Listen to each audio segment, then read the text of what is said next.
Peygamberimiz aleyhissalatu vesselam 62-nji mübarek ýaşyndaqa bir kerwen gelipdir 10 nefer bolup. 10 nefer bolup bir kerwen Peygamberimize musulman bolmadan çürüyüm gelipdir. Sadece adam müşrik öldürdü. İman getireyli Muhammed Peygamberin kadrını bileyli, din nigmat üstümüze gelip tuqa kadrını bileyli diyen adamlar haanneşila. Allah'ın nuru üstümüze dökülüp tuqa kadrını bileyli diyen gurrun haanneşi. Şula adamlar Resulullah'ın yanına gelip Müslüman olup bir tesavvur etten görün, ey cevan dostlar, ey cemaatler, ey hacı dedeler. O vasundan 10 nefer saylanıp gelip Peygamberin yanına durup nagat gönününürler. Peygamberimiz bilen iki kollaşıp Peygamberin yanına iman kelimesini aytıp nagat gönününü bula. Peygamberin yanına duqala yerden çıkıp giden yal, asmanlarda gezip beren yal nagat gönününürler. Dünyanın kellağırından çıkıp, dünyanın zınnanından çıkıp, asmanı cenneti giren yal ne kadar hoş olanlarla. Bir adam yaşayışında min biliyen diyer, min bahil diyer, min hesut diyer, dinine zarar verecek yerde bıraklar ayırmalıdır ha kenara. Şeytanı top bulup bir adamın keyfine ağırlanıp, şeytanın keyfine ağırlanıp, şeytanın mengdeş adamın keyfine ağırlanıp, ahun gitsin ödünü doğrulasın, vaaz ver ya önçak ödünü doğrulasın, ya birda destin, ya mesela ödün bilyen, meğer sen ne mi? Bir soğuda adamı ahunun önüne varıp otuyun, ya bir kepleri bilen adam bir ulu konluğumuttan kalmak, hakikat bir nasip adamdır. Resulullah Aleyhisselam'ın ödü baka, Hiraklı ödü bir nasiptiğini, bir nasip karşını, sadece o nene cevan oğlun gelip Peygamberin yanına Müslüman oluşunu, on padişahlık peyda verdi mi? Malı mülkünün kârliği peyda verdi mi? Min biliyerlik başa öteğine girmek başa verdattır.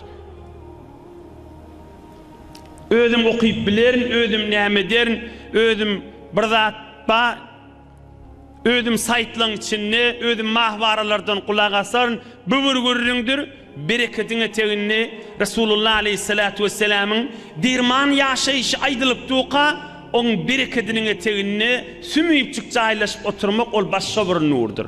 Hayp onu dağıtmadığı adam düşünmeye, nesip etmediği adam galip bedi. Bir iki beyt Mevlana'dan aydayn beter dirman ayt ya haşi Hudayın dostları. Havsale bileniş iki beyt kavqlasın. Hazreti Mevlana Mesnevi Şerif'in aydiye çün behak bidar nebvet canema hast bidari çöder bendanema. Elbette şuurunu altının suğulen yazıp koymalı. Çün behak bidar nebvet canema hast bidari çöder bendanema. Adam oyu olup pazarda işini, danışkasını, idarasını, mecmuesini, öyünü oyu olup kesbeke, oyu vaktini Allah'ın nurunun eteğini, Hudayın zikrinin eteğini yaşamasa vara, hast bidari çöder bendanama. Şon zirinliği, şon Hudaydan alqaliya deyiptir. Şon puli, şon Hudaydan alqaliya. Şon avadallığı, şon Hudaydan alqaliya. Şon tanışının kârliği Hudaydan alqaliya. Şon işinin yürüyerliği Hudaydan alqaliya. Adam oyu vaktinde Allah'ın zikri, Allah'ın nurunun eteğinde bolmasa, hast bidari çöder bendanıma. Şon o yolu da gaytam şon zınnan etip saklıyor. Allah yetirmeye de. Ne ödüm bilyen, ödüm näme deyip Hudayın nurunu görmeyeni geçmeli. İzinden näme diye. Ey besi ashab-ı kaf ender cihan. Ey besi ashab-ı kaf ender cihan. Pehluye to, pişo to hast in zaman. Hay deyiptir. Yedveli ve kadim kavun içine geçiptir ashab-ı kaf. Yedveli yalı adamla düğünde geçip ben deyiptir. Senin gözün görmeyeni geçip ben deyiptir. Ey besi ashab-ı kaf ender cihan. Pehluye to, pişo to hast in zaman. 7 weli ýalyk ol köwe gaçyk giden Ashab-ı Kehf 7 weli diýerler birisi ittirdiğimi ýanmakdan bolýan. 7 weli ýaly adamlar düýbüňde gezip diýipdir. Emma sende görmäni gezip ben, eşitmäni gezip ben diýipdir. Bu 10 nefer mert bolup ýöreň Muhammed peýgamberiň ýanyna diýip Medine-i Münewwere'ge gelipdirler.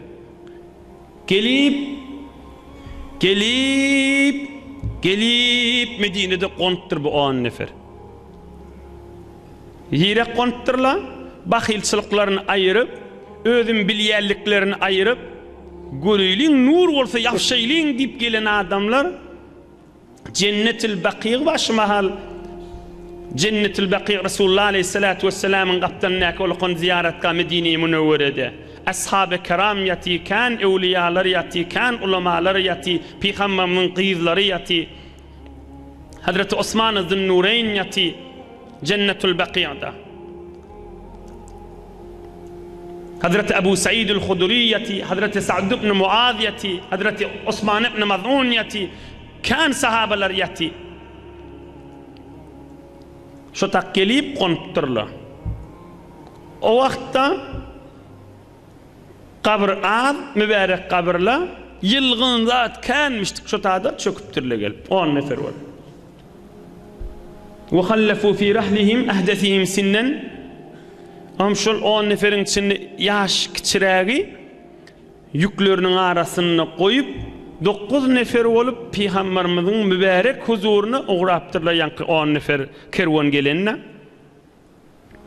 Yaşanrağda yüklerini sakla deyip koyuptırlar. İnne awwalin bar da näme digin bil qaytmaly. فنام عنه وأتى سارق فسرق عيبة لأحدهم فيها أسواب له. Bidoqqusy Peygamberimize gaşyn uğrapdyr.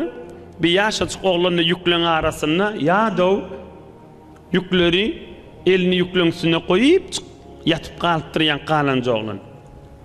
On bir 9 nefer Peygamberimize gaşyn barıpdyr. On bir ogry tarihlarda gelmeyenler şu oğru kim etti, näme adetti, haýsy taýfadanny biz tarih kitaplarda görmedik. Bir oğru gelip bu görse oğlanyny uqlapdyr, özü musafir. Şol ýüküň içinde şu kerwanyň ýüküni bir çemedan mamış, şu çemedany alıp oğurlap alıp gidipdir. O oğlanyna ýaty uqda häzir. وانتهى القوم إلى رسول الله صلى الله عليه وسلم فسلموا عليه وأقروا بالإسلام وقال صلى الله عليه وسلم من خلفتم في رحلكم أهم kerwen Allah'dan başka hiç kimin haberi yok idi bu oğurluk bolup durandan. Kerwen gelip Resulullah aleyhissalatu vesselam'ın mübarek huzuruna gelipdir. Aham bular salamlaşıp, ahval porsi edip, iman kelimeleri eşitip, bular musulman bolupdyrlar. Elhamdülillah. Resulullah'ın mübarek el bilen biat edip, gollaşıp musulman bolupdyrlar. Gönönüpdirler, nygmatyň gadryny bilipdirler. On Peygamberimiz aleyhisselam aýdypdyr, ýüküňizde kim galdy diýipdir. Allah Taala yüklerini bolan wakany Resulullah belledipdir da. Mucize olupdyr. Ya Resulullah ýaşaja oglan matşon goýduk diýipdirler. Aham Resulullah aleyhisselam aýdypdyr, "Fe innehu qad nama an mataikum hatta ata'at fa akhadha aybata ahadikum." Onu ola yatyp galdy, o bir ogry gelip siziň biriňiziň çemedanyňyzy, siziň biriňiziň sandygyny alyp gitdi, onda habary ýok diýipdir. Peygamberimiz aýdypdy, Allah gursagyna goýup habar berensiň.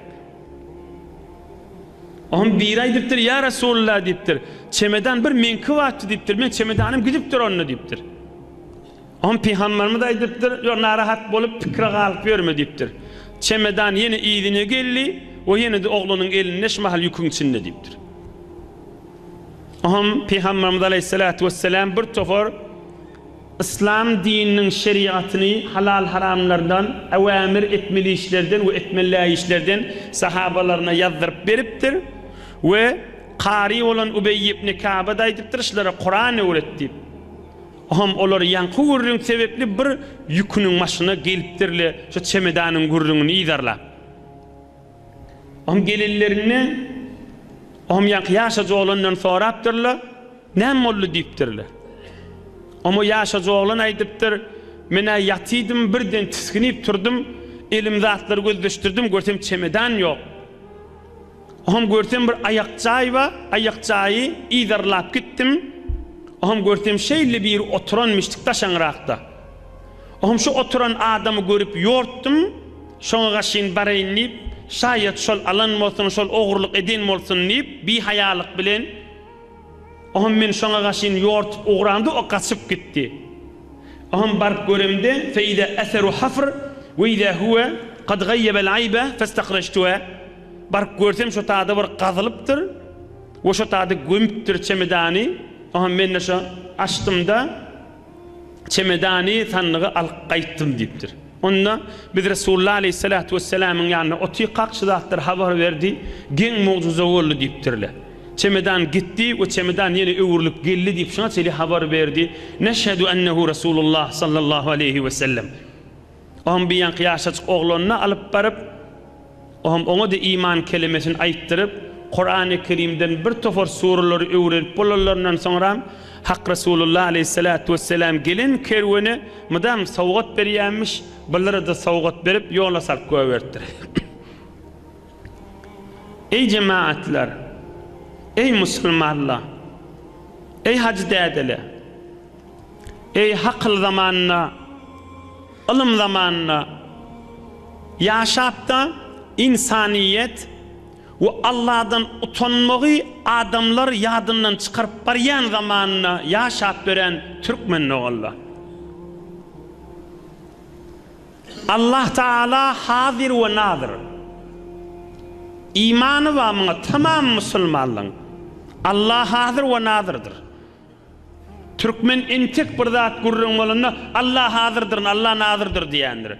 Allah hazırdır deyip gurrun aytyandır. Qaimlajak bolup aydanlar.